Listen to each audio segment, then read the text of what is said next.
Zero Malabar സഭയുടെ ആരാധനക്രമ വിഷയവുമായി ബന്ധപ്പെട്ട് എറണാകുളം അങ്കമാലി അതിരൂപതയിൽ നടന്നുകൊണ്ടിരിക്കുന്ന അച്ചടക്ക രാഹിത്യ പ്രവർത്തികളെ സഭാപരമായ കാനൂനിക നടപടികളിലൂടെ ക്രമപ്പെടുത്തുന്നതിനായി സീറോ മലബാർ സഭ ആസ്ഥാനമായ മൗണ്ട് സെന്റ് തോമസിൽ പ്രത്യേക കോടതി 2024 ഡിസംബർ 18 നിലവിൽ വന്നു.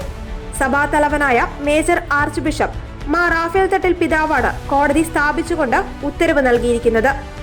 പൗരസ്ത്യ സഭകൾക്കായുള്ള കാനൻ നിയമത്തിന്റെ 89 നമ്പർ പ്രകാരം പൗരോഹിത്യ ശുശ്രൂഷകരുടെ അച്ചടക്ക മേൽനോട്ടം നടത്തുവാനുള്ള അവകാശവും കടമയും മേജർ ആർച്ച് ബിഷപ്പിൽ നിക്ഷിപ്തമാണ്.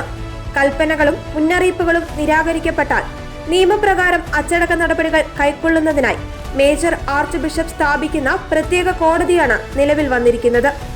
വിശുദ്ധ കുർബാനയർപ്പണത്തിന്റെ ഏകീകൃത രീതി സീറോ മലബാർ സഭയിൽ നിലവിൽ വന്നത് 2021 നവംബർ 28 മാർപ്പാപ്പയും പൗരസ്ത്യ സഭകൾക്കായുള്ള കാര്യാലയവും സീറോ മലബാർ സഭാ സിനഡും മേജർ ആർച്ച് ബിഷപ്പും അപ്പസ്തോലിക് അഡ്മിനിസ്ട്രേറ്ററും പൊന്തിഫിക്കൽ ഡെലഗേറ്റും ഉദ്ദേശരൂപേണയും കൽപ്പനകളായും ഏകീകൃത വിശുദ്ധ കുർബാനയർപ്പണം നടപ്പിലാക്കുവാൻ ശ്രമിച്ചിട്ടും വിശ്വാസികൾക്കിടയിൽ ഭിന്നതയ്ക്കും പൊതുസമൂഹത്തിൽ വലിയ ഉതപ്പിനും ഇടയാക്കുന്ന വിധത്തിൽ അച്ചടക്ക ലംഘനം തുടരുന്നതിനാലാണ് പ്രത്യേക കോടതിയുടെ സ്ഥാപനം അനിവാര്യമായി വന്നത്. രൂപതാ കേന്ദ്രങ്ങളിലാണ് ഇത്തരം കോടതികൾ സാധാരണഗതിയിൽ പ്രവർത്തിക്കേണ്ടത്. എന്നാൽ എറണാകുളം അങ്കമാലി അതിരൂപതയുടെ നിലവിലെ സാഹചര്യത്തിൽ ഇത്തരമൊരു കോടതി തുറന്നു പ്രവർത്തിക്കുവാൻ സാധ്യമല്ലെന്ന കാര്യം അപ്പസ്തോലിക് അഡ്മിനിസ്ട്രേറ്റർ മേലധികാരികളെ അറിയിച്ചിരുന്നു. ആയതിനാൽ മാർ ബോസ്കോ പുത്തൂർ പിതാവിന്റെ അഭ്യർത്ഥന പ്രകാരവും റോമിലെ പൗരസ്ത്യ കാര്യാലയത്തിന്റെ നിർദ്ദേശാനുസരണവുമാണ് മേജർ ആർച്ച് ബിഷപ്പ് ഈ പ്രത്യേക കോടതി സ്ഥാപിച്ചിരിക്കുന്നത്. അച്ചടക്ക ലംഘനം നടത്തുന്ന എറണാകുളം അങ്കമാലി അതിരൂപതയിലെ വൈദികർ, സന്യസ്തർ, അൽമായർ എന്നിവർക്കെതിരെ സഭാ നിയമപ്രകാരം നടപടി സ്വീകരിക്കുവാൻ ഈ കോടതിക്ക് അധികാരമുണ്ടായിരിക്കും.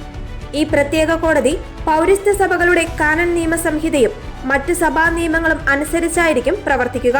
പൗരസ്ത്യ കാനൻ നിയമ സംഹിതയനുസരിച്ച് കോടതി നടപടികളും ശിക്ഷാവിധിയും രോഗത്തിനുള്ള ചികിത്സയായും രോഗം മാറ്റാനുള്ള മരുന്നുമായാണ് വിവക്ഷിച്ചിരിക്കുന്നത്. കാരുണ്യത്തിന്റെയും സ്നേഹത്തിന്റെയും ഉപദേശത്തിന്റെയും വഴികൾ അടയുമ്പോഴാണ് സഭ നീതിന്യായ നടപടികൾ കൈക്കൊള്ളുന്നത്. ഈ പ്രത്യേക കോടതി സഭാകുറ്റങ്ങൾ ചെയ്തിട്ടുള്ളവർക്കെതിരെ ശിക്ഷ നൽകുവാൻ അധികാരമുള്ള സംവിധാനമാണ്. നീതിന്യായ അധികാരം ഉപയോഗിച്ച് കോടതി നടപടികളിലൂടെയാണ് വ്യക്തികൾ ചെയ്ത കുറ്റത്തിന് കാഠിന്യാനുസരണം ന്യായാധിപന്മാർ ശിക്ഷ വിധിക്കുക. കാനൻ നിയമ പണ്ഡിതരായ father James Mathew Pampara CMI presiding ജഡ്ജിയായ കോടതിയിൽ ഫാദർ ജോസ് മാറാട്ടിൽ, ഫാദർ ജോയ് പാലിയേക്കര എന്നിവർ ജഡ്ജിമാരായിരിക്കും. ഫാദർ ഗർവാസിസ് ആനിത്തോട്ടത്തിൽ നീതി സംരക്ഷകനായും ഫാദർ ജോസഫ് കാമിച്ചേരി നോട്ടറിയായും പ്രവർത്തിക്കും.